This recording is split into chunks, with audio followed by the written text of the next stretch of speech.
Victoire 2-0 face à la Auxerre ce soir pour le Paris Saint-Germain, mais c'est pas l'information principale. L'info principale, c'est la blessure de Gvisha Kvaratskhelia, le numéro 7 parisien, qui s'ajoute à cette liste de nombreux blessés du côté du Paris Saint-Germain. Pas de Gvara, pas de Doué et pas du Ballon d'Or Ousmane Dembélé face au FC Barcelone. Notre attaque qui nous a permis d'être sacré champion d'Europe ne sera pas là dans ce choc au sommet. Ça va être très compliqué, je pense, mercredi prochain. En tout cas, face à Auxerre, victoire 2-0, une victoire plutôt maîtrisée, un doublé de la charnière centrale Zabarni-Beraldo. Et aussi, Antoine, une première pour de nombreux titis de la part du Paris Saint-Germain. Oui, hein, c'était les U19 du Paris Saint-Germain qui affrontaient l'AJ Auxerre ce soir. Non, plus sérieusement, ouais, victoire du Paris Saint-Germain 2-0, comme tu l'as dit, plutôt tranquille. Tactiquement, j'avais un petit peu peur parce qu'on voyait une nouvelle fois un 5-4-1 aligné euh, en Ligue 1, comme avait pu le faire l'Olympique de Marseille lundi dernier, qui ont bien fêté cette victoire. Mais ouais, l'info du soir, ce qu'on retient, moi, ce qui me frustre, c'est encore une nouvelle fois, c'est un blessé. Merci à la Coupe du Monde des clubs, merci à la non-préparation physique du Paris Saint-Germain.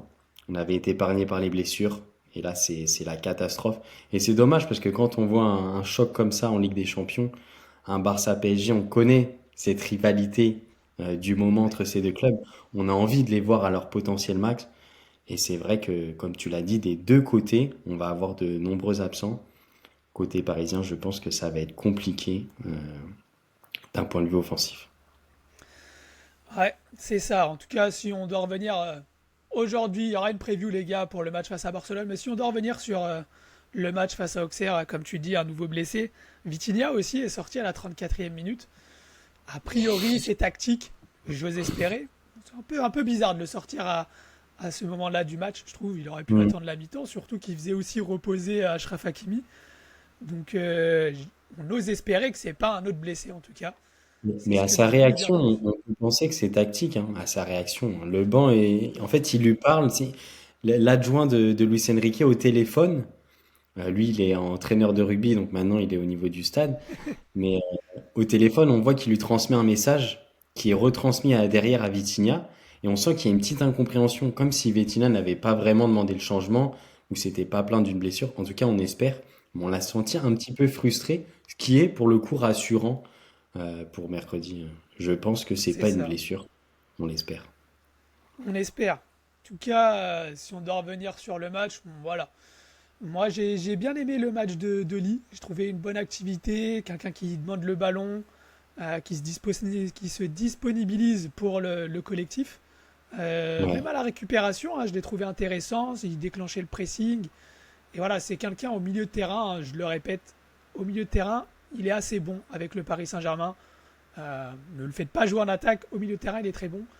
Et voilà, ça fait du bien parce que voilà, je pense qu'il a une place à jouer aussi. Il a un rôle Ouais. à jouer en tant que remplaçant. Il va jouer beaucoup de matchs en Ligue 1. L'année dernière, Zaire Emery et Kanginli ont joué beaucoup, beaucoup de matchs en Ligue 1, même s'ils ne jouaient pas ensuite la phase d'élimination directe en Ligue des Champions. Et là, voilà, si tu te montres en Ligue 1, bah, tu as une chance de voilà, pouvoir rentrer même en cours de match en Ligue des Champions. Et j'ai trouvé voilà, qu'il a fait faire un très bon match.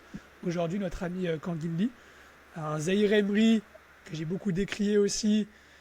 Voilà, il a fait un match plutôt correct. Ça va. Sans plus, On on en attend un attend peu plus plus. de On en lui. attend plus. On connaît son talent. On en attend plus. Je C'est l'attendais au ça. tournant parce que je savais que tu regardais son match plus particulièrement ce soir. Et j'ai pensé à toi en me disant que c'est vrai qu'il apporte pas assez dans le jeu. On sent qu'il essaye de percuter, qu'il essaye de retrouver son niveau, mais c'est pas assez flagrant pour le C'est moment. ça. En tout cas, je sais pas si toi, à la sortie de la composition, t'étais un peu surpris ou pas, mais quand on voyait la défense parisienne alignée ce soir, on pouvait avoir quelques frayeurs sur la Ouais. performance défensive. Non, c'est vrai. Et il y en a aussi un beaucoup que j'ai critiqué. C'est Lucas Hernandez. Là, j'ai trouvé qu'il avait fait un bon match. Bon, après, les gars, voilà, ça reste que Auxerre aussi. On va atténuer nos propos. Mais voilà, il avait fait un bon. Je trouve qu'il a fait un bon match parce qu'il était souvent en retard ces derniers temps. Il faisait souvent des fautes bêtes. Et là, je l'ai trouvé plutôt sérieux, concentré. Et il a fait de bonnes interventions. Il se faisait pas prendre de vitesse. Il n'a pas fait de grosses fautes bêtes. Donc voilà. Est-ce que c'est un petit à petit, est-ce qu'il retrouve son meilleur niveau, notre ami Lucas Hernandez? En tout cas, ça en prend le chemin. Et il va être important hein, cette saison du côté du Paris Saint-Germain parce que voilà, il va falloir qu'il y ait un Oui, maximum de rotation pour faire souffler des Nuno Mendes ou aussi pour faire souffler la défense centrale, étant donné qu'il peut jouer aux deux postes. mm. Donc voilà, si on retrouve un Lucas Hernandez à son niveau, ça peut être un très très bon élément du côté du Paris Saint-Germain. Surtout que bah, c'est un nouveau clean sheet, hein, une nouvelle réussite pour le Paris Saint-Germain, un nouveau clean sheet dans cette Ligue 1. Donc, je pense que c'est le point positif aussi à retenir. J'ai vu un Zabarni plutôt solide. Je l'ai trouvé dans les duels vraiment solide, fort physiquement. Il y a juste une relance, un moment où il nous a fait peur. Souvent, quand tu joues au foot, quand tu étais en U11, on te disait ne Ouais. relance jamais dans l'axe. Et là, c'était. Il était carrément dans la surface presque, hein, de réparation. Ouais. Mis à part cette relance, c'est vrai que là, j'ai trouvé que. Bon, c'est la Auxerre, hein, mais j'ai trouvé que là, il y avait de l'assurance. Et c'est encourageant pour la suite, quand il va peut-être falloir remplacer Marquinhos, qui va déjà là commencer à avoir quelques petits pépins physiques. Mm. Donc, non, défensivement, ça a été solide, mais comme depuis de nombreux matchs, je trouve, d'un point de vue défensif, c'est au niveau de l'attaque, j'aimerais parler de Gonzalo Ramos. Euh, Quand Gonzalo Ramos est titulaire, les gars, c'est compliqué pour lui. Je l'ai trouvé intéressant, parfois il essaie de venir chercher le ballon un peu plus bas. Il est intéressant dans son jeu en pivot, mais on l'attend encore plus à la finition. Et là, ce soir, il a encore très peu d'occasions. Il est assez peu présent dans le jeu.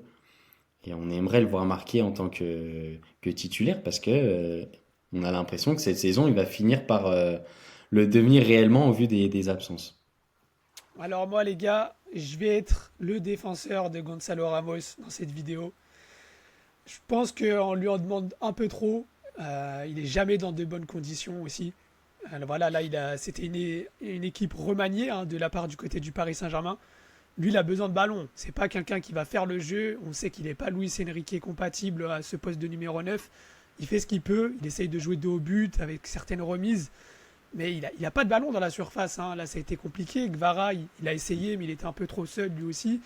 Après, tu avais Mbaye, où c'était un petit peu brouillon. Le milieu de terrain, c'était Kanginli, Warren Zaïre-Emery, Vitinha. Et en plus, après les sorties, c'était plus Non, avec c'était Mayoulou. c'était Mayoulou au Mayoulou. milieu en plus au début.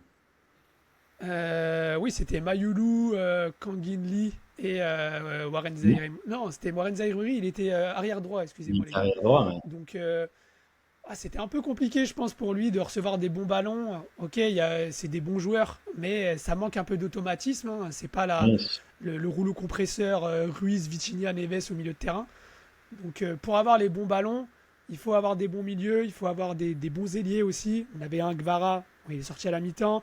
Barcola, il a fait plutôt une bonne entrée, même si encore lui, là, hein, va falloir qu'il se calme à la finition. Parce que ce qui me rate face au gardien, là, où il bégaye encore une fois notre ami Barcola, là, il y a un problème à la finition. Alors, s'il nous fait une finition à la Dembélé pendant X années et qu'après il nous fait une saison Ballon d'Or, pourquoi pas? Mais il va falloir que sa saison de Ballon d'Or, elle soit dans les 2 3 prochaines années. Hein. Parce qu'on va pas avoir une finition aussi désastreuse encore très longtemps. Faut qu'il la bosse parce que en plus il me faisait penser cette attaque me faisait penser à un Kylian Mbappé à l'époque qui était lancé et qui driblait le gardien. Ah t'as de l'espace, tu fais un petit crochet, tu la pousses loin, tu cours vite, après tu marques dans le but vide. Et là c'était compliqué aussi pour notre ami Bradley à la finition encore une fois. Euh, donc voilà, si je reviens à mon petit Gonzalo Ramos, désolé, je me suis un peu perdu en cours de route avec notre ami Bradley, qui m'a un petit peu chagriné ce soir. Je pense qu'on en fait un peu trop et que s'il est mis dans de meilleures dispositions, il va pouvoir être beaucoup plus impactant pour l'attaque parisienne. Euh, Là, malheureusement, ce n'est pas le cas. Il n'a pas le 11 titulaire. Hein. À part Vitinha, t'avais aucun des. T'as pas le 11 titulaire. À part Vitinha et Gvara, c'est pas le 11 titulaire. Donc, compliqué d'avoir des automatismes et des bons ballons pour notre ami Gonzalo Ramos sur ce match. ouais, puis comme tu l'as dit, surtout, c'est qu'il n'est pas Luis Enrique compatible. Et même si tu as quelques joueurs qui peuvent lui donner le ballon, bah, le projet de jeu, il est pas fait pour lui. Barcola, comme tu le dis, oui, après, Barcola, il est capable du meilleur comme du pire, hein. Barcola, en fait, si c'est trop facile, il marque pas. Ouais, Si ouais. c'est difficile, enroulé, extérieur surface, petit filet, extérieur surface, ça, il sait faire. Mais ouais, Barcola va falloir être un peu plus performant à la finition. Mais en tout cas, sur ce match, le PSG n'a clairement pas été en danger, malgré son équipe très remaniée, malgré de nombreux changements, comme on l'a dit, de nombreux Titi qui ont fait leur première apparition. Ça fait plaisir parce que c'est un peu ce qui manquait aussi au Paris Saint-Germain. Alors, peut-être pas il y a l'année dernière, mais il y a 3-4 ans où on voyait très peu de Titi parisiens qui jouaient jamais, hein, en fait. Les Mm. Titi, ils n'avaient pas le droit à leur place. Donc là, c'est important. Ça montre aussi que dans la formation parisienne, il y a quelques talents qui peuvent sortir et émerger dans ce PSG-là, nouvelle génération. Donc c'est l'info qu'on retient ce soir avec la blessure de Gvara. Pour revenir sur Atiti, j'ai bien aimé la rentrée de John Two. Franchement, il est très actif sur son côté, grosse activité, il tente. J'ai bien aimé, peut-être qu'on va le revoir un peu plus souvent.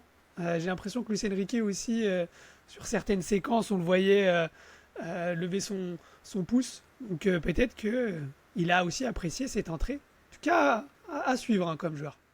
J'aime bien ce comportement de Luis Enrique hein, avec ses jeunes, même à l'entrée de, comment il s'appelle, Jean Jal.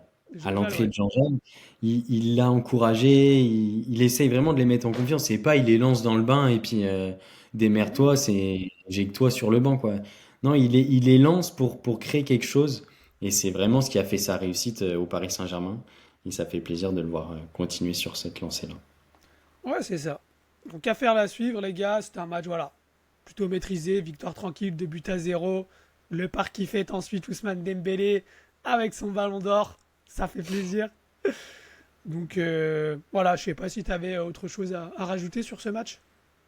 Non, vivement mercredi hein, pour voir le Paris FC Espagnol Barcelone. C'est ça. C'est ça, le choc au sommet de cette Ligue des Champions. En tout cas, les gars, n'hésitez pas à nous dire en commentaire si vous avez apprécié ce match, ce que vous allez retenir de ce match, hormis la blessure malheureuse de Gvisha Kvaratskhelia. En tout cas, n'oubliez pas, on ne supporte pas les mêmes équipes, on a la même passion. Le ballon rond, les gars. Ciao. Ciao.